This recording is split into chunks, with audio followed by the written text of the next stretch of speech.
Alors, je suis par ailleurs très heureux d'accueillir Daniel Andler. Il était presque impensable d'envisager de faire ces rencontres autour de l'intelligence artificielle sans lui. Il se trouve que Daniel est un mathématicien, un philosophe. Il était professeur émérite à la Sorbonne. Il a vraiment une grande figure, comme souvent d'ailleurs les penseurs importants. C'est le cas de Michel Serres. Il est sans doute plus reconnu à l'international, comme on dit dans les affaires, que même s'il est très reconnu dans l'académie, mais je veux dire, il est comme Michel Serres, il est allé se faire reconnaître ailleurs avant d'être reconnu ici. Et surtout, il a publié cette année, au moment où Chat débarquait et nous posait plein de questions, il a sans doute publié le livre fondamental sur la question, qui s'intitule, donc qui est paru cette année, je crois, c'était en mars ou en mai, voilà. Intelligence artificielle, intelligence humaine, la double énigme, publié chez Gallimard, avec une vraie question, d'abord une question où on apprend à définir qu'est-ce que c'est que l'intelligence artificielle et l'intelligence humaine, en quoi ce ne sont peut-être pas ce sont deux intelligences différentes, il va nous expliquer en quoi. C'est pas la même chose de résoudre des problèmes, et c'est pas la même chose d'être face à des situations ouvertes et indéterminées, où des questions éthiques se posent.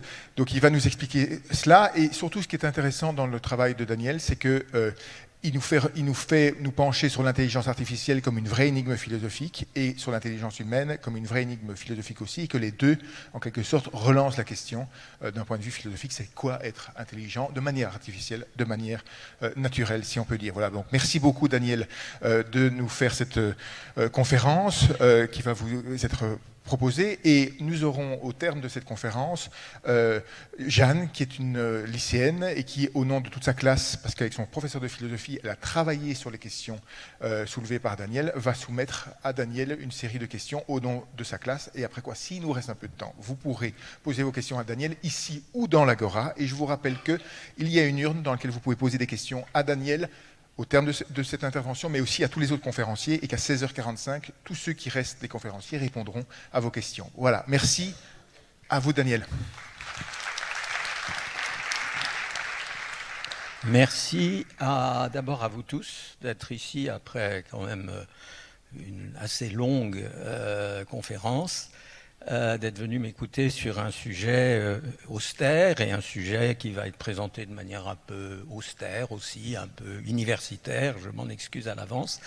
Je voulais quand même avant remercier chaleureusement Martin Legros qui m'a fait confiance et qui m'a invité ici.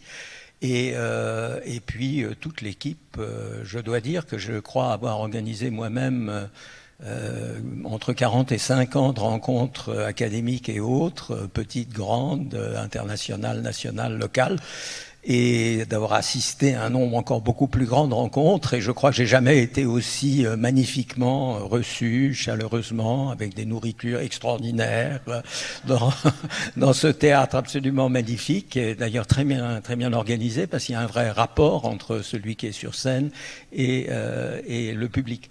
Donc merci, je suis vraiment ravi d'être ici.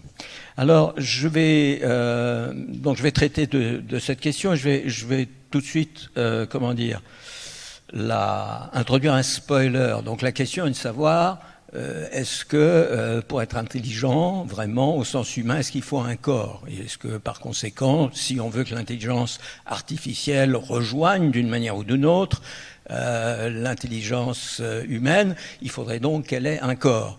Et le spoiler est le suivant. Je pense qu'on a tous envie spontanément de dire oui, évidemment, il faut un corps. C'est la moindre des choses. D'ailleurs, on a entendu hier un intervenant qui a beaucoup insisté, je vais y revenir dans un petit moment, sur la cognition incarnée pour lequel il va de soi.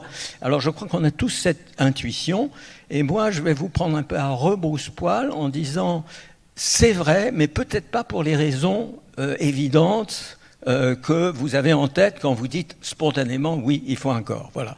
Cela dit, vos raisons intuitives sont probablement bonnes, mais moi je vais un petit peu essayer de les déconstruire et vous proposer un peu une autre façon d'aborder le problème.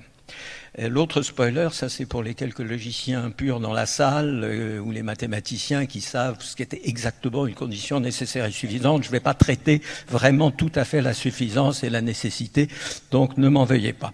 Bon, maintenant je m'assois parce que sinon je ne vais pas arriver à faire défiler mes slides. Alors, une autre chose où j'ai un peu envie de vous prendre tous un peu à contre-poil, à rebrousse-poil, pardon, et c'est aussi bien le public que les intervenants, j'ai l'impression qu'on a un petit peu liquidé trop vite le mystère de l'intelligence artificielle. Évidemment, c'était le job des intervenants de vous dire, vous savez, il n'y a pas de miracle, ce sont des machines qui ont été programmées par des êtres humains, donc il n'y a pas de magie, il n'y a pas un Saint-Esprit quelconque qui est intervenu au dernier moment pour rendre nos ordinateurs intelligents. Ils ont parfaitement fait le job, ils ont dit pourquoi ce n'était pas un miracle, ils ont un peu expliqué comment ça marche. Mais j'ai l'impression qu'ils sont peut-être allés un petit peu trop loin en donnant l'impression qu'il y a vraiment, au fond, finalement, rien à voir. Que oui, c'est des algorithmes astucieux, parce qu'il y a des gens astucieux qui savent faire, quoi, qui ont appris à faire. On a des machines très puissantes, on a des datas colossales, et donc voilà, il n'y a pas à s'inquiéter. Évidemment, si la seule chose dont on se débarrasse, c'est de l'idée que l'intelligence artificielle est vraiment intelligente. Ça, on se rend compte tout de suite que c'est une question naïve, qu'il faut être un petit peu bête pour se la poser, et on passe à autre chose, des tas de choses passionnantes sur lesquelles on a tous réfléchi au cours des 2 dernières années. Donc je vais un peu déconstruire ça et je vais un tout petit peu revenir en arrière. Je ne sais plus, quelqu'un disait que le regard historique peut être utile. Revenir un tout petit peu en arrière et vous rappeler ou vous apprendre à certains d'entre vous ce que les fondateurs de l'intelligence artificielle pensaient faire. Ce qu'ils entendaient par le projet d'intelligence artificielle qui était un projet, qui n'existait par définition pas. Donc rappelez-vous, voilà ce que disait Herbert Simon. Il a été question, je crois, d'Herbert Simon, prix Nobel d'économie, un très très grand esprit, un des grands esprits du XXe siècle en matière de sciences humaines et sociales. Et voilà ce qu'il disait en 1957. Je ne cherche pas à vous surprendre ou à vous choquer, mais pour le dire aussi simplement que possible, il existe désormais dans le monde des machines qui pensent, qui apprennent et qui créent. De plus, leurs performances en la matière vont augmenter rapidement jusqu'au moment où, dans un avenir prévisible, tout problème auquel l'esprit humain s'est appliqué sera à leur portée. Et voici ce que disait Frank Rosenblatt, qui est l'auteur, l'inventeur, l'ingénieur qui a inventé le perceptron. Le perceptron était le premier modèle de deep learning, on va y revenir dans un instant, et voilà ce qu'il écrivait en 1957, il y avait un peu 2 programmes concurrents. Le perceptron est l'embryon d'un ordinateur électronique qui sera capable de marcher, de parler, de voir, de lire, de se reproduire et d'être conscient de sa propre existence. Et enfin, Marvin Minsky, dont certains d'entre vous connaissent le nom, peut-être le nom le plus célèbre associé à l'intelligence artificielle, il écrivait un peu plus tard, en 70 encore, d'ici 3 à 8 ans, nous aurons une machine dotée de l'intelligence générale d'un être humain moyen. Je veux dire, une machine qui sera capable de lire Shakespeare, de graisser une voiture, de faire de la politique de bureau, de raconter une blague et de se bagarrer. Et à ce moment-là, la machine commencera à s'éduquer elle-même à une vitesse fantastique. En quelques mois, elle aura atteint le niveau du génie et quelques mois plus tard, ses pouvoirs seront incalculables. Donc voilà, il y a eu un rêve initial et ce rêve continue d'animer la profession malgré des nuances apportées par le principe de réalité. Donc déjà, c'était un rêve magnifique. Il fallait quand même, mettre en route le programme de recherche qui allait nous mener, alors d'ici quelques mois, quelques années, mais enfin bientôt, à ce résultat extraordinaire. Donc on a d'abord remarqué dans ces citations l'idée très simple, très ferme, qu'une machine pensante et une machine intelligente, c'est une seule et même chose. On penser c'est être intelligent, intelligent c'est être pensé. Alors évidemment, personne n'a le contrôle des mots. Il n'y a pas un grand registre de la signification des mots quelque part dans le ciel qui nous disent l'intelligence, ça veut dire ceci et pas autre chose, et la pensée, ça veut dire ceci et pas autre chose. Évidemment, ce sont des termes du langage courant qui sont manipulés par différentes personnes avec des connotations un peu différentes. Mais il n'empêche que cette très étroite association, cette identité entre penser et être intelligent est quelque chose qui doit nous faire réfléchir, auquel on va réfléchir ensemble. Alors, en pratique, il y avait donc, si vous voulez, 3 projets. Fabriquer une machine pensante, fabriquer une machine intelligente ou et fabriquer une machine capable d'exécuter toutes les tâches requérant chez l'humain de l'intelligence. Vous voyez déjà le C, le troisième projet, peut-être un peu, ça a l'air un peu plus compliqué, un peu plus tordu si on veut. C'est pas tout à fait la même chose. Alors, ce rêve s'est éclipsé et puis il est revenu. C'est ça que je vais essayer de vous raconter rapidement. Donc, l'IA, donc la première IA, celle qui a été lancée par John McCarthy, Alan Newell, Herbert Simon, dont j'ai parlé, Marvin Minsky et d'autres, cette IA s'appelait l'IA symbolique, pour des raisons que j'aurai peut-être l'occasion de donner, j'ai oublié s'il y a une transparente là-dessus. Donc, ce programme a en grande partie, pas totalement, il ne faut pas exagérer, on exagère beaucoup, on simplifie les histoires du développement des sciences et des techniques, mais avec des nuances, on peut dire que ce programme a, disons, échoué à deux niveaux. Il a d'abord accepté de réduire ses prétentions, et c'est de ça que je vais parler dans cette transparence. Ensuite, il faut dire aussi qu'il a même échoué en ses propres termes et que donc il a été amené à, s'affaiblissant, à laisser la place à une autre approche en intelligence artificielle. Alors, ce qu'il a été question rapidement d'oublier, c'était une IA qu'on a dit parfois une IA forte, c'est-à-dire une IA qui comportait compréhension et conscience. Pas tout à fait la même chose, les deux choses sont liées. En tout cas, dès qu'on réfléchit comme ça, avec simplement les outils habituels de la réflexion, on se dit pas d'intelligence sans pensée, pas de pensée sans conscience. Donc là déjà, si on renonce à la conscience, on laisse tomber quelque chose d'assez important. Hein, c'est quand même un repli stratégique important. Quant à la compréhension, c'est quelque chose qui est aussi assez proche de la conscience, mais c'est autre chose, c'est simplement l'idée qu'on comprend ce qu'on dit. Donc quand une machine vous dit les toilettes sont au fond du couloir à gauche, elle peut prononcer ces termes sans comprendre ces termes. Et donc l'idée qu'il fallait s'assurer d'une certaine façon pour que le programme marche, que la machine comprend ce qu'elle dit, a été tout simplement laissée de côté. On verra plus tard pour ce qui est de la compréhension. On a aussi renoncé à faire une intelligence artificielle qui est, pour le dire comme ça, d'un mot faussement précis, isomorphe à l'intelligence humaine, quelque chose qui vraiment copie l'intelligence humaine pas à pas. On a renoncé à ça. On a renoncé à une intelligence artificielle générale, c'est-à-dire capable de résoudre toute espèce de tâche, comme est votre intelligence à vous. Quand vous naviguez, vous sortez de la salle pour trouver les toilettes, vous utilisez votre intelligence. Quand vous réfléchissez à la liste des courses à faire demain, vous utilisez votre intelligence. Quand vous développez un plan de carrière ou que vous inscrivez votre enfant à Parcoursup, vous utilisez votre intelligence. Mais c'est la même intelligence. Vous n'avez pas l'impression de changer de régime, de changer de logiciel. Vous n'êtes pas en train de dire enlevons la disquette naviguer jusqu'aux toilettes pour mettre la disquette inscrire mon fils à Parcoursup. C'est la même intelligence.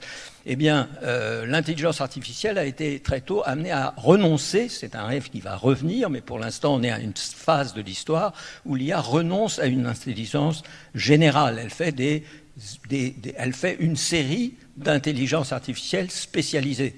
L'intelligence artificielle, perception des visages, l'intelligence artificielle, navigation dans une ville encombrée, intelligence artificielle,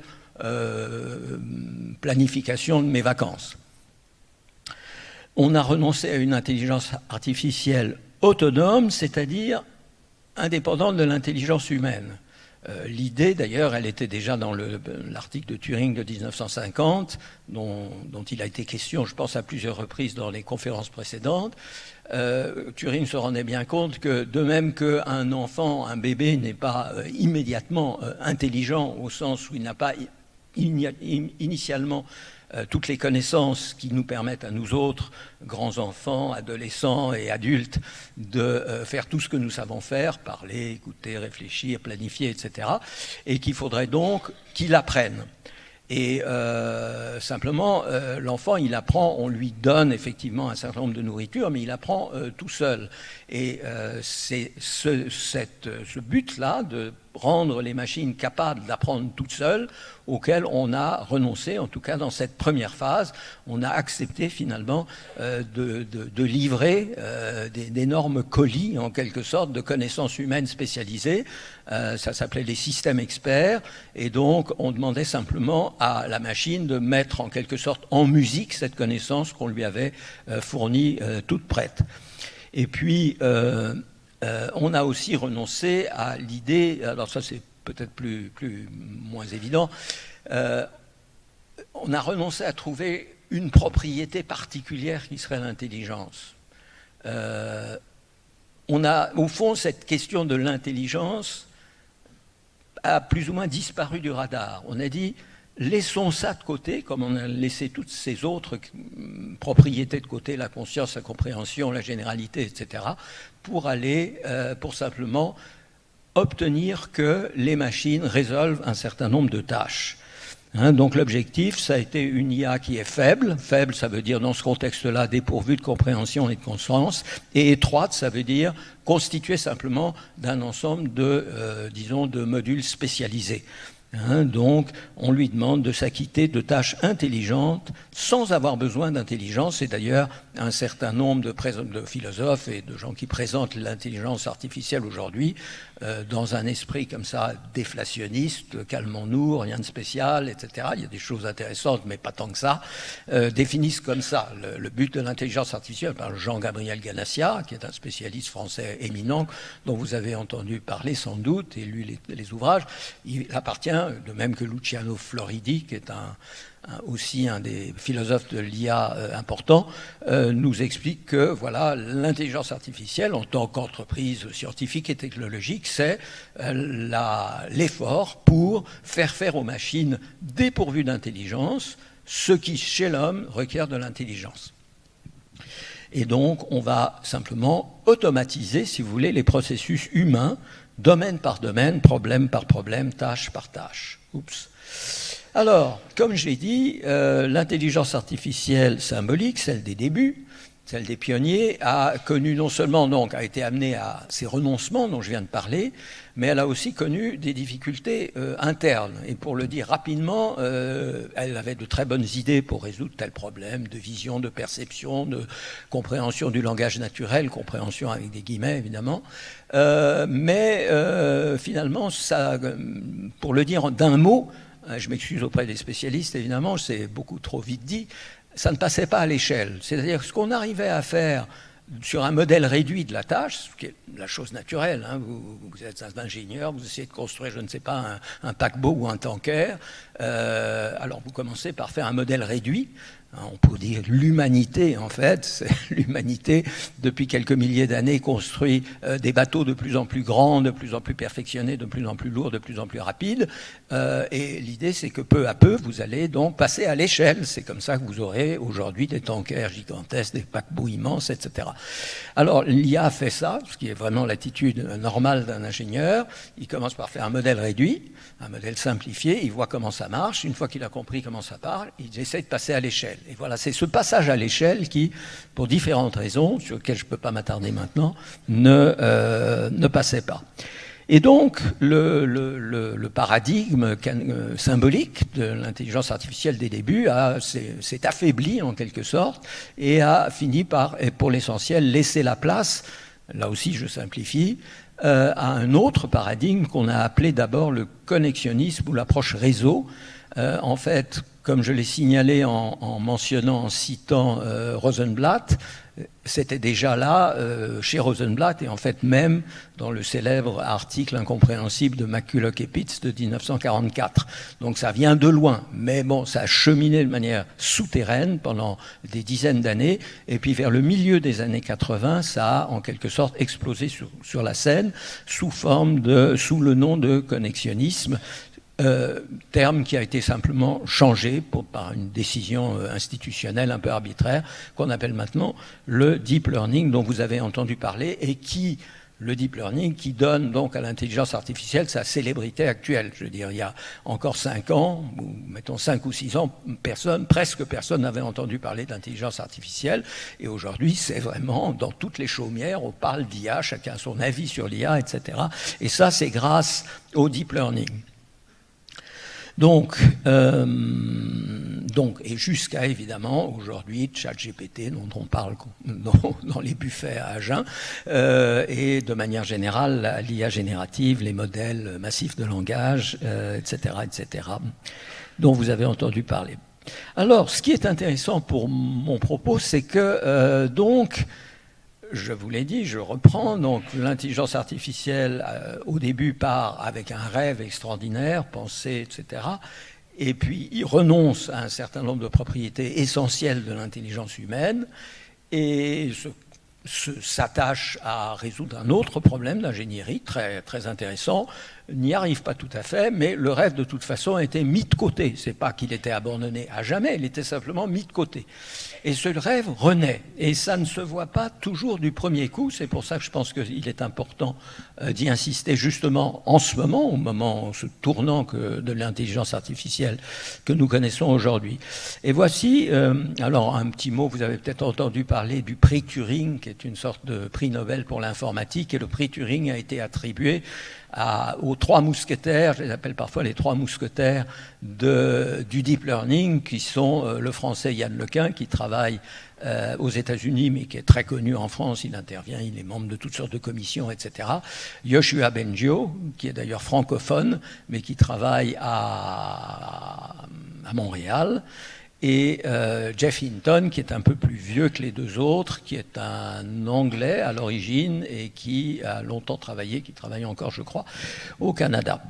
Alors, voici ce que disait Yoshua Bengio. Alors, c'est un peu daté et il semble qu'il aurait peut-être un petit peu évolué dans sa pensée plus récente, mais ça représente quand même essentiellement l'état d'esprit actuel, je dirais, d'un certain nombre de champions de l'intelligence artificielle. Donc voici ce qu'il dit.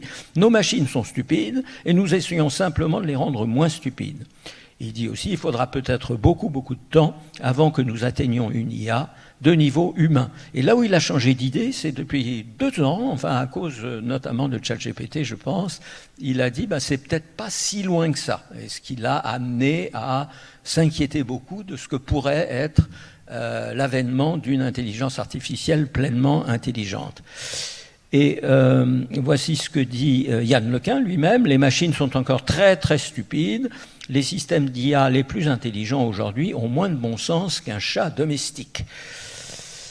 Et finalement, Geoff Hinton lui-même écrit « Il n'y a pas d'émotion qui ne puisse être créée » au cours d'une interview. « Il n'y a rien d'humain qui ne puisse être recréé par des réseaux neuronaux pleinement fonctionnels, donc les modèles du connexionnisme ou du deep learning, et vous êtes sûr à 100%. » Et Hinton répond à l'intervieweur 99,9% de certitude.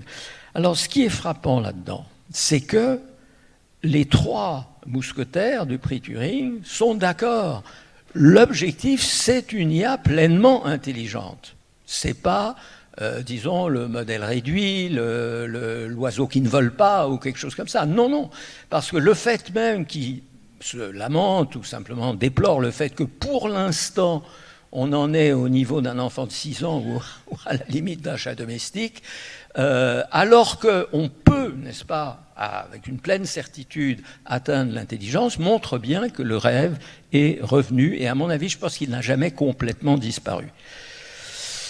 Il manque quand même quelque chose, selon ces penseurs. Donc il y a toute une série de citations, je vous en donne juste une. Geoff Hinton, qui écrivait il y a quelque temps, selon moi, la chose à faire est de tout mettre au panier et de recommencer à zéro. C'est-à-dire, la route que nous suivons, disons intellectuellement et scientifiquement, ne nous mènerait pas vraiment à la pleine intelligence, alors que c'est véritablement notre objectif. Donc c'est ça qu'il faudrait faire, dit Geoff Hinton. Donc c'est une percée théorique. Donc c'est un ingrédient essentiel qui serait présent chez l'homme, chez l'humain, et qu'on n'aurait pas. Alors, Quel ingrédient essentiel? Alors, on a essayé toutes sortes de choses, mais l'ingrédient essentiel qui manquerait dans l'esprit d'un certain nombre de gens, dans l'intuition d'un certain nombre de gens, c'est, comme je le disais en introduction, c'est le corps. Alors, d'abord, j'utilise là le terme de cognition, qui n'a pas été énormément utilisé au cours de ces 2 journées. Et par cognition, j'entends, comme la plupart des gens, disons, l'ensemble des fonctions mentales, pour le dire rapidement, hein, tous les mécanismes de la pensée. C'est la cognition. On a une cognition qui a toutes sortes de modules ou de mécanismes qui nous permettent de percevoir, produire du langage, naviguer, etc., etc. Donc ça, c'est la cognition, et on ne va pas finasser. Dans le contexte de cet exposé et de ce genre de discussion, on va assimiler la pensée à la cognition, disons l'ensemble des processus mentaux. Alors la cognition incarnée, dont il a été question hier, je crois que c'est Monsieur Redonnet, je ne suis pas sûr du nom parce qu'il y a eu beaucoup de nouveaux noms, excusez-moi. En tout cas, hier il y a eu une très intéressante table ronde et au cours duquel ce collègue a défendu avec beaucoup de conviction et d'énergie le paradigme de la cognition incarnée, embodied on dit, en anglais embodied cognition. Donc c'est l'hypothèse selon laquelle on ne peut comprendre les processus mentaux, les processus cognitifs, sans tenir compte du fait qu'ils se déroulent dans un organisme vivant qui possède un corps. Donc, dire que la cognition humaine est incarnée, comme je le disais au tout début, est une idée séduisante à laquelle, assez instinctivement, nous souscrivons tous, plus ou moins. Alors, pourquoi? Parce que le corps joue un rôle majeur dans la cognition humaine, c'est très plausible, pour les raisons suivantes. D'abord, la cognition, si on adhère à une vision évolutionniste ou évolutionnaire de l'humanité, on pense que nous sommes des êtres évolués, c'est-à-dire produits par l'évolution naturelle, et notre cognition, de même que notre corps, a évolué et a intégré le corps dans un effet réciproque, c'est-à-dire que le corps a été utilisé au moment où l'évolution, la sélection naturelle mettait au point la cognition, et inversement, la cognition a été largement mise au point en sorte de pouvoir, pour le dire de manière naïve et rapide, piloter le corps de manière convenable. Il est clair que, d'ailleurs, dans certaines maladies, justement, le système cognitif n'est pas en mesure de piloter le corps de manière convenable, et donc on a malheureusement ces situations épouvantables où de personnes qui sont incapables de maîtriser justement leur corps. Le corps donne accès, c'est une autre raison, le corps donne accès à des ressources importantes, par exemple, sur la constitution, plutôt que la composition, la constitution physique du monde. C'est en touchant, explorant, enfonçant, tirant, faisant couler, renversant, cassant, etc., qu'on apprend un certain nombre de propriétés essentielles du monde, et on le fait parce qu'on a un corps. Si on n'avait pas de corps, on ne pourrait pas le faire. Et il nous donne aussi des indications très importantes sur autrui. C'est grâce à notre corps que nous entrons en contact avec autrui, que nous apprenons à ce qui le motive en quelque sorte dans ses réactions à nos actions. Donc on coopère avec les autres, on apprend des autres, on enseigne aux autres, on s'accouple avec les autres, ce qui est très important. Et puis, le corps fournit une ontologie riche qui se reflète dans le langage. Ça a été aussi un point qui a été soulevé par le collègue, je crois, hier. Qu'est-ce que j'entends par une ontologie? C'est un terme philosophique un peu intimidant. Ça veut dire ici simplement la collection des concepts fondamentaux. Alors pour ceux qui ont fait un peu de philo, Kant avait des idées sur les catégories fondamentales, Aristote aussi, mais c'est beaucoup plus large. Je veux dire, c'est tout ce dont toutes les grandes catégories de choses, d'entités dont nous avons conscience et dont nous avons besoin pour réfléchir, penser de manière efficace dans le monde. Et cette ontologie, l'idée de la cognition, une des idées fondamentales de la cognition incarnée, c'est que cette ontologie nous est largement fournie par le corps et les interactions du corps avec autrui. Et ça se sent notamment dans le fait que le langage, et ça aussi je crois au moins 2 intervenants au cours de ces 2 journées l'ont évoqué, le langage fait intervenir toutes sortes de ce qui apparaît comme des métaphores, si vous voulez, des métaphores surtout spatiales, des métaphores d'interaction, des métaphores d'action élémentaire comme écraser, élever, traverser, etc. Et en réalité, selon un certain nombre de chercheurs, notamment, vous avez peut-être entendu parler de George Lakoff ou de Leonard Talmy, selon ces chercheurs, ces linguistes, le langage est... Il n'y aurait pas de langage si on ne disposait pas, en quelque sorte, de ce répertoire de métaphores corporelles fondamentales. Et certains d'entre vous ont même pensé à Poincaré, puisque l'idée de Poincaré fondamentale, c'est que la perception de l'espace, la maîtrise du concept d'espace dépend fondamentalement de notre capacité de nous mouvoir. Et on ne se meut que si on a un corps. Donc tout ça, c'est d'excellentes raisons de penser qu'effectivement, l'incarnation, le fait que nous ayons un corps, joue un rôle fondamental dans la cognition, y compris dans les questions les plus abstraites, les plus intellectuelles. Mais là, je soulève des doutes qui n'indiquent pas un doute fondamental, mais simplement un appel à réfléchir davantage, ce que nous n'aurons évidemment pas le temps de faire aujourd'hui ensemble. C'est un exercice auquel je pense qu'il y a quelques dizaines d'années encore de réflexion, parce que ça fait un moment que ça dure et ce n'est pas encore très concluant. Donc en quoi exactement consiste l'incarnation ? Quelle partie ou quelle dimension de la cognition sont concernées par l'incarnation ? Est-elle constitutive de la cognition ? Disons, complètement liée à la cognition, ou est-elle simplement un instrument, une ressource supplémentaire ? Parce que si c'est un instrument, une ressource supplémentaire, ben cet instrument, cette ressource pourrait peut-être être remplacée par autre chose. Alors, il y a aussi le fait, et là le collègue ne va pas être content, parce que, au fond, je fais partie des gens qui disent, j'ai vécu, disons, en gros, depuis que je m'occupe de sciences cognitives et d'IA, on parle de cognition incarnée. Donc, l'idée n'est pas particulièrement nouvelle, ça fait donc à peu près 40 ans qu'il y a de magnifiques livres, articles extrêmement éloquents, convaincants, sur la nécessité d'aborder la cognition de ce point de vue, dans cette perspective incarnée. Mais bon, 40 ans plus tard, on se demande, est-ce que ça a vraiment à ce point éclairé notre lanterne en matière de cognition ? Alors, les opinions sont divisées. Le collègue en question, qui va peut-être m'interpeller, va me dire, mais évidemment que oui, il y a toutes sortes de choses qu'on a appris grâce à cette perspective. Puis d'autres collègues disent, pas finalement tant que ça. Voilà, donc en fait, c'est simplement, non pas pour dire que je trouve que l'idée est idiote, au contraire, j'ai tendance moi aussi à épouser cette intuition, mais je dis qu'elle n'est pas aussi évidente que ça, et c'est pour ça que ça motive, si vous voulez, mon petit grain de sel qui arrive maintenant. Donc le passage à l'artificiel, donc là jusqu'à présent on a parlé d'intelligence humaine ou de cognition humaine, et le passage à l'artificiel, il suit, selon une sorte de déduction ou inférence, mettons, que l'intelligence artificielle vise à recréer la cognition humaine dans des systèmes artificiels, première prémisse. La cognition humaine nécessite ou repose sur le fait d'être incarnée, ça c'était disons, la prémisse de l'exposé détaillé dans le transparent précédent.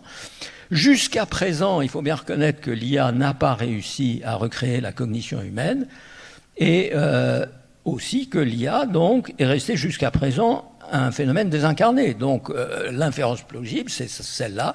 Pour réussir, l'intelligence artificielle incarnée doit être incarnée, c'est-à-dire... Alors, c'est quoi incarné pour une IA, c'est tout simplement équipé d'un robot ou intégré dans un robot. Enfin, l'autre solution, ce serait une solution à la Alien, où on prendrait un corps humain et on lui brancherait une intelligence artificielle, et l'intelligence artificielle s'appuyant sur ce corps humain, mais c'est interdit par les comités d'éthique. Alors, je dis que cette inférence, ce passage de de ces hypothèses, de ces prémices à la conclusion est plausible. Je reconnais tout à fait qu'elle est plausible, mais elle n'est pas nécessaire. Hein. Tant qu'on n'aura pas une idée plus claire de la manière dont le corps rend la cognition possible, on ne sera pas sûr de ce qui, dans leur corporation, permettrait à un système artificiel d'accéder à la pleine cognition, à la pleine intelligence. Donc, il est vrai que l'IA cherche à recréer l'intelligence humaine, mais peut-être pas justement la cognition humaine dans son intégralité. Donc, j'en viens à poser la question qui va constituer la dernière partie de mon exposé. En quel sens l'IA est-elle en réalité en quête de l'intelligence à la lumière de, finalement, ces 7 décennies de pratique? Donc, vous voyez, le moment ici, j'ai peut-être pas bien rendu, c'est le suivant.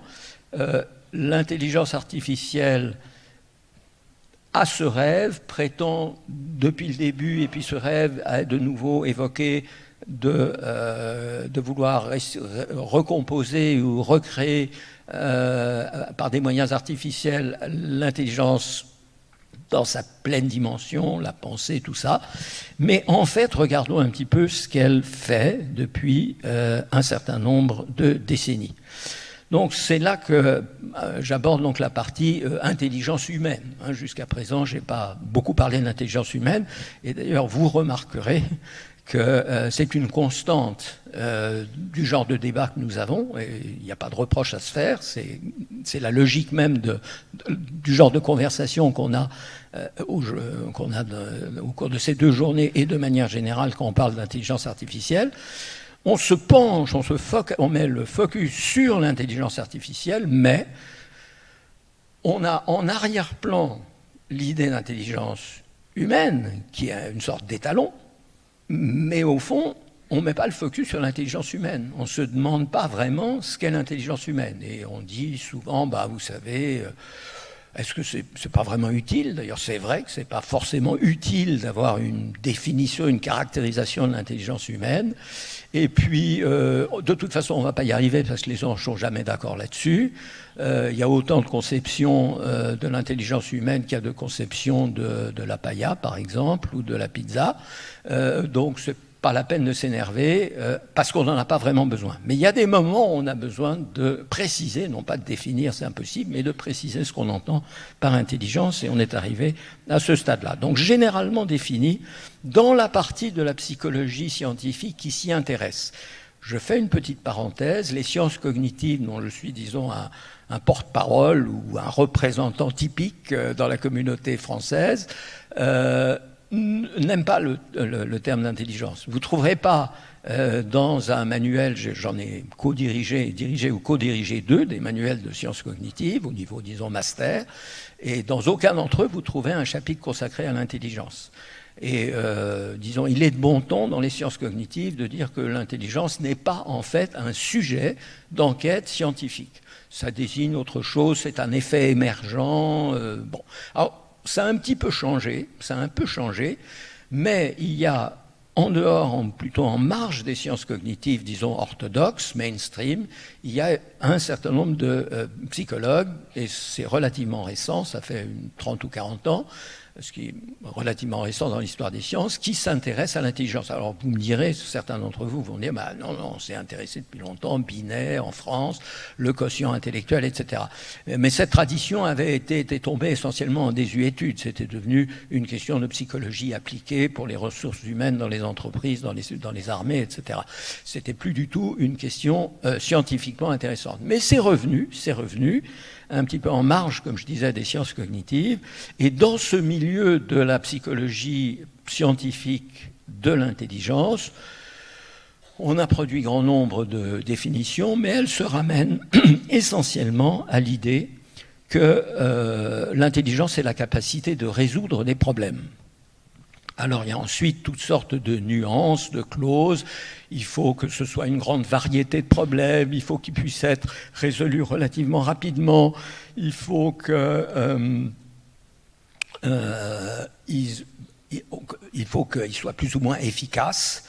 Et bien entendu, ça peut changer d'un individu à l'autre, que certains problèmes, bon, la plupart des gens ne sont pas capables de résoudre un problème de mathématiques dit difficile, et on va simplement dire que certains ont ce degré d'intelligence ou cette variante en quelque sorte de l'intelligence qui leur permet de résoudre des problèmes mathématiques. Mais au-delà de toutes ces clauses qui précisent, etc., on a toujours l'idée que l'intelligence, c'est quelque chose comme la capacité de résoudre des problèmes. Et pour que ce soit une définition, à mon sens, et là c'est un peu mon grain de sel, le début de ma petite théorie, il faut préciser ce qu'on entend par problème. Le type de problème, l'exemple type du problème, c'est le problème scolaire. C'est quoi un problème scolaire? Il y a un énoncé. Le professeur et l'élève, s'il est attentif, sont d'accord sur le sens des termes qui entrent dans l'énoncé. L'élève ne connaît pas la réponse, mais la réponse existe. Elle existe par exemple dans le corrigé du professeur, dans le livret des corrigés, où elle peut être reconnue. Et une fois que la solution a été découverte par l'élève, eh bien, il n'y a pas de doute, c'est vraiment la solution. Donc, si c'est une équation du second degré, dont une des racines est 2, ben, vous mettez 2 à la place de x, vous faites votre petit calcul, vous obtenez 0 égale 0, et vous êtes content, vous avez reconnu que c'était vraiment la solution du problème.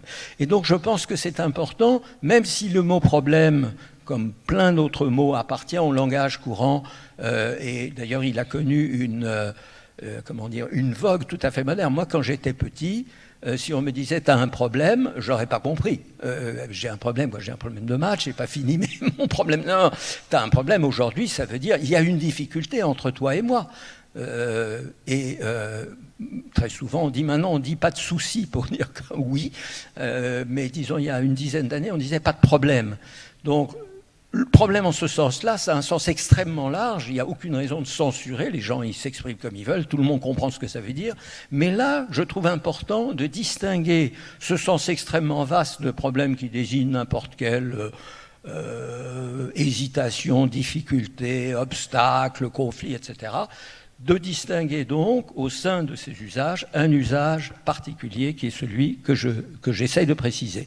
Donc on a cette solution qui est unique, qui est inconnue, mais qui est reconnaissable par n'importe qui, enfin dotée de capacités rationnelles, et qui est, détachée du contexte. C'est impersonnel. Un problème, ça se transporte. Alors idéalement, un problème de mathématiques, on peut le poser, on peut le poser à Gaza sous les bombes, on peut le poser ici tranquillement à Agen, où nous sommes protégés, on peut le poser au Japon, on peut le poser n'importe où, par n'importe qui, il reste essentiellement le même problème. Il est invariant, il ne dépend pas de la personne qui pose le problème, la personne qui résout le problème. Donc ça, c'est selon moi important de dire que c'est ça que fait l'intelligence artificielle. Elle résout des problèmes dans ce sens-là. C'est ça que fait l'IA. En réalité, c'est de résoudre des problèmes en ce sens étroit. Alors maintenant, on repose la question, est-ce que le corps est nécessaire pour résoudre certains problèmes ? Puisqu'on dit l'IA n'arrive pas à être tout à fait intelligente, donc au sens habituel, disons scientifique d'intelligence, ça veut dire qu'il y a des problèmes qu'elle n'arrive pas à résoudre, on a même rien qu'elle y arrive, et donc est-ce que ce qu'il lui faudrait lui fournir, c'est un corps, parce que comme ça, elle pourrait commencer à résoudre un certain nombre de problèmes. Donc il y a des raisons de le penser, là ça reprend un peu au niveau, au niveau intelligence comme résolution de problèmes, ça reprend la slide qui parlait des avantages de l'encorporation. Donc les raisons de le penser, c'est qu'avoir un corps permet d'être sur place. Alors ça, je ne l'ai pas exactement précisé, mais c'était en filigrane. Qu'est-ce que ça veut dire sur place ? Ça veut dire que prenez une situation militaire, par exemple. Si vous êtes un officier supérieur, vous êtes doté d'un corps et une responsabilité d'officier supérieur, vous vous déplacez sur le champ de bataille, ce qui vous permet d'apprendre en temps réel ce qui est en train d'arriver sur le champ de bataille. Alors que si vous êtes beaucoup plus loin, si vous êtes peut-être même un algorithme, cette information va vous parvenir, mais elle parviendra appauvrie, avec un temps de latence, etc. L'avantage d'avoir un corps, c'est que vous pouvez être vraiment sur place. Imaginez par exemple une situation d'incendie, le fait qu'un pompier est sur place, etc. Avoir un corps mobile est nécessaire pour maîtriser les concepts d'espace et de mouvement. Ça, c'est, disons, le thème Poincaré qui revient. Et peut-être aussi celui du temps, mais moi, j'ai beaucoup de mal avec la philosophie du temps, donc je laisse le temps de côté, mais je pense qu'on peut, et c'est probablement fait dans la littérature, on peut défendre l'idée qu'il faut aussi un corps pour avoir une certaine maîtrise de la notion fondamentale de temps. Alors, donc ça, c'est des raisons de penser qu'un corps aiderait l'intelligence artificielle à résoudre plus de problèmes qu'elle n'arrive à faire actuellement. Et puis, il y a malgré tout des raisons d'en douter, d'en être un peu moins sûr, disons. Par exemple, pour ce qui est du traitement, vous avez probablement soulevé, certains d'entre vous, l'objection. En réalité, il n'y a peut-être pas une différence si importante entre être sur place et recevoir les informations à distance. Et notamment, les officiers supérieurs ont probablement intérêt à se tenir légèrement à l'écart, être simplement avisés de manière aussi riche et rapide que possible, avec un temps de latence aussi faible que possible, d'où l'importance des temps de latence avec le développement de la 5G, de la 6G, du calcul quantique, etc. Et puis, il faut bien reconnaître que les modèles massifs de langage, alors Laurence m'a dit que personne ne dit MML, modèle massif de langage, moi j'ai utilisé ça dans l'abréviation en français, mais bon, c'est vrai qu'on dit LLM, Large Language Models, modèle massif de langage. Il y a un certain nombre de témoignages qu'il faudrait regarder de près, mais qui semblent impliquer que ces modèles... ils semblent quand même capables de raisonner sur des tâches qui impliquent l'espace, les positions relatives et le temps. Donc, c'est peut-être pas absolument sûr, n'est-ce pas? Bon. Donc, on est un peu dans l'incertitude, comme il est normal quand on pose une question à la fois scientifique, conceptuelle, philosophique, difficile, et il faudra probablement beaucoup de temps pour pouvoir y répondre de manière absolument tranchée. Et alors c'est là qu'arrive vraiment mon grain de sel que j'annonce depuis un moment, mais qui arrive, la proposition peu orthodoxe que j'ai envie de faire. J'ai envie de dire que l'intelligence n'est pas essentiellement ou surtout et certainement pas exclusivement la capacité de résoudre des problèmes. Quelle est la capacité de faire face à une situation de manière appropriée. Alors là, il y a plusieurs choses, je ne sais pas. Voilà, une situation. Là aussi, le mot situation est tellement large, on l'utilise absolument à tout bout de champ. Surveillez-vous pendant 5 minutes. À mon avis, 5 minutes ne s'écouleront pas que vous n'aurez pas utilisé ou entendu au moins une fois le mot situation. Et là aussi, il n'est pas question de faire la police, de dire oui, situation, ça veut vraiment dire ceci ou cela. Mais ce que j'entends par situation, c'est la même démarche qui m'a fait préciser la notion de problème, de la délimiter, de la circonscrire pour des raisons en quelque sorte conceptuelles, techniques. Je fais la même chose avec la situation. Pour moi, la situation, c'est en fait quelque chose que nous connaissons, dont nous avons une connaissance intime, puisque je pense même que c'est pour nous la notion fondamentale. C'est d'être à un moment donné du temps, il est, je ne sais pas quelle heure, 3h moins le quart, ici, pour moi sur la tribune, pour vous dans les fauteuils, en train de vivre quelque chose. Et donc c'est quelque chose qui est centré sur la personne, qui est situé dans l'espace et qui est situé dans le temps et qui est unique. C'est ma situation maintenant, et même à la limite on peut dire que ma situation dans 10 minutes sera un peu différente. Mais enfin, il ne faut pas quand même couper les cheveux en 4. Je suis actuellement dans une situation. Et ce que je cherche à faire, et ce que mon intelligence, avec ses limites, me permet de faire, c'est de me comporter de la bonne façon dans cette situation. Ce qui peut signifier, bien sûr, dans certains cas, de résoudre des problèmes. Et aussi, d'autre part, si quelqu'un dit situation-problème, c'est la même chose, ça veut dire qu'il gomme la distinction que j'essaie de faire ils ont le droit de le faire, mais je dis qu'ils ont perdu quelque chose d'essentiel, à savoir justement cette distinction. Pourquoi il y a une distinction? Parce que dans des cas simples, une situation, par exemple, je suis enfermé comme Tintin dans un réfrigérateur qui va me tuer, il faut que je m'en sorte, je suis dans cette situation-là, et donc là j'ai un problème. Cette situation, elle est traduite en un problème très clair, il faut que je me sorte, trouve un moyen pour sortir de ce réfrigérateur qui constitue une menace pour moi. Et dans beaucoup de cas, nous gérons de manière appropriée les situations en résolvant un problème. C'est-à-dire que nous avons réussi à, réduire la situation qui, et ça c'est essentiel, est composée d'un nombre infini de dimensions, d'aspects, d'éléments, d'informations, si vous voulez, c'est même pas encore des informations, c'est tout ce qui nous entoure et qui pourrait être pertinent éventuellement. Et gérer la situation de manière appropriée, c'est au sein de cette immense confusion de choses qui sont autour de nous, qui frappent nos sens et qui comportent aussi le contexte intérieur, les souvenirs, etc., les habitudes corporelles, les réflexes cognitifs, etc. Tout cela forme un immense désordre. Et le sens de la situation, c'est ce que nous donne notre intelligence, c'est la capacité de choisir au sein de ces données infinies, de choisir celles qui sont pertinentes.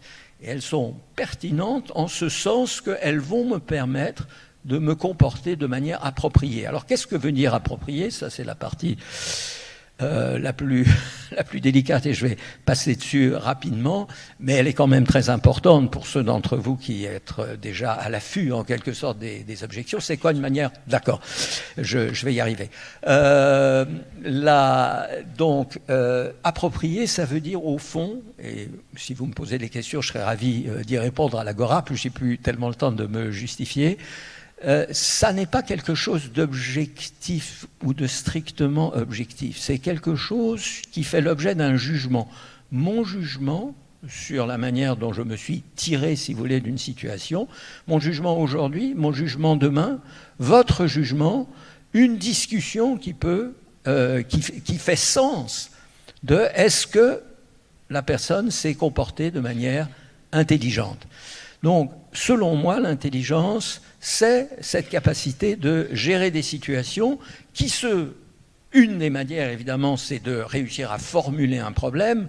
Et ça, c'est sûr, par exemple, quand certains d'entre nous sommes, je sais pas, quelqu'un proche vient, tout est pleuré, je sais pas quoi faire, je suis dans une situation épouvantable. Et si vous êtes un ami intelligent, justement, et coopératif, vous dites, essayons, calmons-nous, essayons de voir quel problème nous pourrions résoudre, c'est-à-dire manière de formuler le problème, de décrire la situation sous forme d'un problème dont la solution nous permettra de nous en tirer, donc je ne sais pas. Bon, je ne donne pas d'exemple, je n'ai pas le temps. Qu'est-ce qu'être dans une situation? C'est donc faire partie intégrante du monde, entre autres pour explorer et interagir avec des entités réelles, ce qui nécessite un corps, et un corps qui est notre corps à nous, le corps dont nous savons qu'il est notre corps. Alors là, un dernier effort dans les quelques minutes qui me restent pour la dernière difficulté. Revenons à l'IA. Admettons donc que pour qu'une IA, un système artificiel d'intelligence, c'est mon abréviation, qu'une IA, pour qu'elle devienne intelligente, il faut, comme l'être humain, et donc l'être humain, selon mon raisonnement, être intelligent au sens d'être humain, c'est être capable de faire face aux situations, dans ce sens un peu particulier de situation. Et pour ça c'est la dernière slide que j'ai fait passer trop vite parce que j'avais plus le temps, ça exige un corps. Et alors, qu'est-ce que ça donne au niveau intelligence artificielle? Il faut qu'elle ait un corps ou être embarquée dans un corps, et puis pas dans n'importe quel corps, ça doit être son corps, ça sert à rien d'être embarqué dans le corps d'un autre. Un son qui n'est pas simplement le simple possessif, hein, au sens où j'ai une voiture, mais je ne suis pas ma voiture. J'ai une voiture, c'est pas la même chose que, même si je suis embarqué dans ma voiture, c'est pas la même chose que être ma voiture, avoir ma voiture comme corps. Et c'est un corps dont l'intelligence artificielle doit être le sien. Alors ça, c'est pas la slide la plus légère de l'exposé, donc je me contente de résumer en 1 minute et ensuite je promets de m'arrêter. Comment est-ce qu'on sait que le corps est le sien? Alors il y a des expériences, à la fois il y a des expériences de neuropsychologie qui montrent que la conscience qu'une partie du corps est son corps à lui n'est pas toujours présente dans le cas de désordre, ou inversement qu'on attribue une partie corporelle qui n'est pas, par exemple le syndrome du membre manquant. Et puis, de manière générale, une simple analyse conceptuelle fait, en quelque sorte, permet de comprendre que les pensées qui sont centrées sur soi-même, les pensées égocentriques en ce qui concerne le corps, sont des pensées d'un genre très particulier, dont on a mal. Alors, on sait qu'on y arrive, nous, en général, hors situation pathologique ou expérimentation bizarroïde, nous savons très bien ce qui est notre corps et ce qui n'est pas notre corps. En revanche, on ne sait pas comment donner à un robot, et ça peut-être les roboticiens dans la salle me contesteront, m'interpelleront, on ne sait pas donner aujourd'hui à une intelligence artificielle ou à un robot intelligent, on ne sait pas lui donner cette connaissance très particulière ou cette conscience très particulière que les membres qu'il actionne sont ses membres à lui. Et on retrouve une version pour les philosophes du problème corps-esprit. Et sur sur cette dernière affirmation un peu péremptoire, je conclus tout simplement. Merci. Merci beaucoup, Daniel.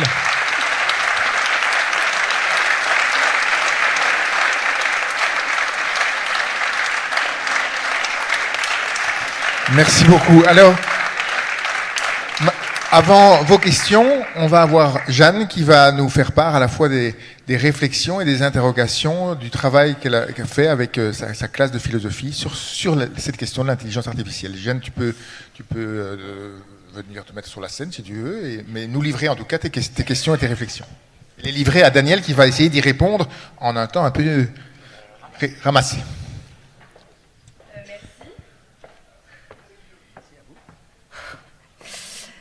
Bonjour, je m'appelle Jeanne. Je suis lycéenne au lycée Jean-Baptiste de Baudre en terminale et je suis ici pour représenter mes camarades de classe. Lors de notre cours de philosophie avec notre professeur Monsieur Castin ici présent, nous avons étudié la conscience et nous avons aussi étudié un texte d'Alan Turing sur le jeu de l'imitation et nous avons pu aborder du coup le sujet de l'intelligence artificielle. Les questions qu'on s'est posées sont les suivantes. Du coup, la première question était « Les machines peuvent-elles penser ?» Et de cette question-là ont émergé d'autres questions. L'intelligence artificielle n'est-elle pas qu'un outil utilisé et créé par l'humain? Dans cette mesure, n'est-elle pas entièrement dépendante de l'être qui l'a créé, de l'ingénieur qui l'a fabriqué et programmé? La deuxième question est « Peut-on parler de reproduction des pensées du cerveau humain par l'intelligence artificielle, en particulier l'aptitude au calcul, dans la mesure où la machine les effectue avec plus de puissance et de rapidité? Le corps et la pensée ne sont-ils pas quelque chose étant spécifique aux êtres vivants? Et la dernière question était « Étant donné que l'intelligence artificielle n'a pas d'intuition, d'émotion ou de pensée subjective, et que le plus souvent elle ne comprend pas les informations qu'elle traite, est-ce que cela serait la preuve qu'elle ne peut pas vraiment penser comme nous ?» Et j'avais une question un peu plus personnelle par rapport au fait que serait-il dangereux de donner à l'intelligence artificielle un corps pour la réflexion humaine? Merci. Merci beaucoup, Jeanne. Bon. Merci beaucoup, beaucoup Jeanne, et à tes camarades et à ton professeur pour avoir posé ces questions qui sont absolument pertinentes, parfaites, et qui restent d'une certaine façon entières. Même une fois, je ne vais évidemment pas répondre en détail, elles restent posées, et il est normal qu'on continue de se les poser. Alors, je peux peut-être, comme j'ai vraiment pas beaucoup le temps, je vais peut-être en choisir une ou deux. D'une part, le fait d'être programmé ne suffit pas, en quelque sorte, ne permet pas d'affirmer qu'une machine programmée n'est capable de faire que ce que le programmeur lui a donné pour instruction de faire. Ça, c'est très important. D'abord, un ordinateur, c'est très curieux, je ne sais pas si vous connaissez le principe de Vico, verum factum, c'est-à-dire qu'on ne comprend vraiment que ce qu'on a fabriqué. Alors, il n'y a aucun doute qu'on a fabriqué, nous, les ordinateurs, sans l'aide d'un malin esprit. On fabrique des ordinateurs, on écrit des algorithmes, et pourtant, l'ordinateur, en un certain sens, nous échappe avant même toute tentative d'intelligence artificielle. C'est l'indétermination du problème de l'arrêt, c'est-à-dire le fait qu'on ne peut pas prévoir, il n'y a pas d'algorithme qui nous permet de dire qu'un programme donné sur un input donné va s'arrêter ou va tourner perpétuellement. Donc il y a déjà au cœur même de la machine informatique, il y a une forme d'opacité. Elle n'est pas entièrement transparente, même pour nous qui l'avons fabriquée. Et alors la deuxième chose, c'est que les ordinateurs... Les ordinateurs, tout particulièrement les algorithmes de deep learning, sont des algorithmes dont nous n'avons pas du tout la maîtrise détaillée, si vous voulez. On présente à la machine une grande quantité d'exemples. Ces exemples, elle les absorbe d'une certaine façon. Et d'ailleurs, j'ai entendu 2 ou 3 fois des gens qui semblent penser qu'elle les mémorise.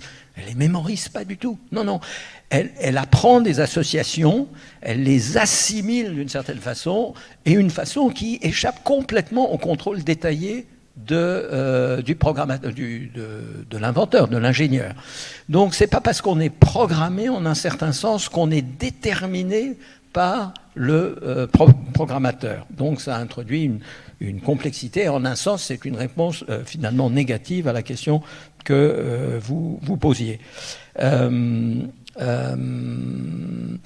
Les questions fondamentales sur la compréhension, la pensée, la conscience, en un sens, mon exposé essaye d'y répondre en partie. Ce sont des questions qui se posent. La raison pour laquelle la réponse n'est pas aussi évidente, et c'est quand même une réponse qu'on est tenté de faire, ça n'est qu'une machine. Ah, oui. Et oui, so what? Bien sûr, tout le monde sait qu'une machine ne peut pas penser. Ah, vous croyez? C'est là que la chose est difficile. Et c'est là que la contribution tout à fait capitale de Turing, dans cet article de 1950, il dit bien sûr, si vous dites comme ça, brutalement, une machine va penser, vous avez votre conception habituelle de la pensée, c'est ce qui en gros arrive dans notre introspection, on se rend compte qu'on pense, voilà, on a cette conscience de nous-mêmes en train de penser. Et puis quand on pense aux machines, on pense aux robots, aux moissonneuses-batteuses, aux machines à vapeur, etc. Et ça, c'est clair qu'elles ne pensent pas. Donc évidemment, avec ce sens-là des termes, une machine ne pense pas. Mais ce que Turing nous dit, c'est dit, mais attendez, on va un tout petit peu modifier le sens ou l'usage de ces deux concepts. Et la machine, d'abord, ça va plus être simplement une moissonneuse-batteuse, ça va être un ordinateur. Et je viens de dire qu'un ordinateur, c'est quand même un peu spécial comme machine, hein, ça a des propriétés un peu spéciales. Et d'autre part, on va dire, écoutez, la pensée, au fond, on ne sait pas très bien ce que c'est. En revanche, on voit des traces de la pensée. Et ces traces observables de la pensée, c'est par exemple un langage sensé, un langage qui peut, par exemple, nous permettre d'induire l'autre en erreur. Et donc, si vous avez un ordinateur qui arrive à produire des mots qui les comprennent ou pas, au fond, c'est un peu un mystère, sa boîte noire, on s'en fiche, mais qui arrivent à nous induire en erreur, c'est le fameux test de Turing ou l'épreuve de Turing, nous faire croire, par exemple, que tel interlocuteur est un être humain et pas une machine, ou un homme et pas une femme, ça c'est, vous regarderez les détails, et bien là, vous avez une trace, en quelque sorte, objective, observable de l'intelligence, ou de la pensée, disons, et ayant un petit peu tordu, en quelque sorte, je vais arrêter tout de suite, ayant tordu donc le sens de ces deux mots, eh bien j'arrive finalement à l'idée, à la possibilité qu'on puisse dire qu'une machine est pensante, une machine est capable de penser, sans que ce soit immédiatement un oxymore, une contradiction dans les termes. Je ne peux pas en dire plus, ça, j'ai pas le droit. 3 minutes. Mais vraiment 3 dernières minutes, vous pourrez vous poser vos questions à Daniel à l'Agora. Oui. Et il y a d'autres conférences qui suivent, donc 3 minutes, Daniel. Mais il y avait une très belle question aussi sur la question de l'intuition, la question de la... C'est dommage de ne pas y répondre. Vous pouvez la... Si penser pour nous, c'est pas seulement calculer, c'est aussi avoir des intuitions, c'est aussi avoir... Oui. Et donc, est-ce que toute cette dimension-là n'est... Ah, ok, très bien. Juste, alors, 2 minutes. 1 minute. Alors, d'abord... il faut comprendre que calculer, c'est pas nécessairement calculer sur des nombres. L'idée, c'est qu'on calcule sur des informations. Et calculer, ça veut dire simplement les combiner selon des règles qui nous disent qu'on peut combiner de la même manière qu'un puzzle, on le combine en plaçant d'une certaine façon les pièces, en respectant leur forme et leur intrication. Donc c'est déjà une très vieille idée qui remonte au moins à Hobbes, qui disait penser c'est calculer. Ça veut dire en quelque sorte traiter l'information de manière réglée. Si on n'observe pas des règles, on va dire n'importe quoi. C'est le chaos, c'est la confusion complète. Mais si on observe des règles, alors on peut produire à partir de pensées initiales d'autres pensées. C'est ça penser. Donc ce n'est pas simplement le calcul, il ne faut pas le voir de manière trop restrictive. On peut, encore une fois, par exemple, je vous donne très rapidement l'idée suivante. Quand les premiers ordinateurs ont été fabriqués dans les laboratoires militaires américains et anglais, c'était pour faire des calculs, c'est-à-dire calculer des trajectoires ou calculer évidemment les paramètres essentiels pour la bombe atomique. Des calculs de physique. Ça, c'est des vrais calculs au sens, disons, étroit du terme. Et ensuite, alors Turing avait tout de suite vu ça, et puis les créateurs de l'intelligence artificielle l'ont vu un peu plus tard, qu'en fait, ces moulins à nombres, number crunchers en anglais, pouvaient être des moulins à symboles, symbol crunchers, c'est-à-dire des machines à traiter des bits d'information. Et là, c'est tout un univers qui s'ouvre à vous, parce que toutes sortes de pensées se présentent comme des tableaux, en quelque sorte, d'informations, comme des informations sur lesquelles nous agissons pour obtenir de nouvelles informations. Et quant à l'intuition, c'est un vieux débat qu'on ne va pas régler en une seconde, mais il y a l'apparence, n'est-ce pas, de l'insight en anglais, l'intuition, c'est-à-dire on voit soudainement, d'un coup d'un seul, sans étape intermédiaire, on voit que telle ou telle chose. Mais qui sait, ça c'est notre introspection. Notre introspection, on le sait de 1000 façons, est très défaillante. Et donc c'est pas parce que dans l'introspection nous avons l'impression de saisir d'un coup d'un seul la conclusion ou la nature profonde d'un être ou le sens de la situation, qu'en réalité, dans notre petite cervelle, dans notre petit cortex, il n'y a pas en réalité un traitement de l'information qui est une forme de calcul. Merci beaucoup Daniel Andler, merci à Jeanne d'avoir fait part de ces questions. Vous pouvez retrouver Daniel Andler à l'espace de l'Agora, ainsi que Florent Forestier, le philosophe qui est intervenu hier sur l'addition et l'attention, qui n'avait pas eu la possibilité de signer ses livres, donc vous pouvez le retrouver avec Daniel à l'espace Agora. Bonne continuation et vos questions sont reçues dans l'urne. Merci.